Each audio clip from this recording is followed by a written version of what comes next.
kaya i-Jollibee ko siya. Yan ang kanyang presyo, ang premyo.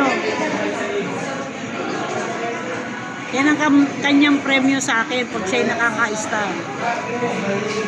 Daddy, may premyo sa akin si Ma'am siya, yung maliit na ball. Tata! May prize daw sa kanya si Ma'am She. May maliit daw siyang ball kasi naka 2 star siya. Kasi nanay, panalo ako sa board. Diba? Masasama.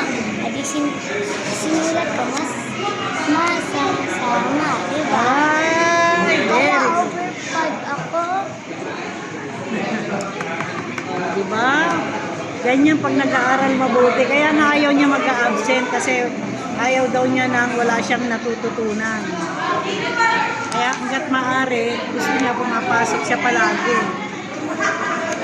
Dahil may star siya, dahil magaling siya, Jollibee ko siya.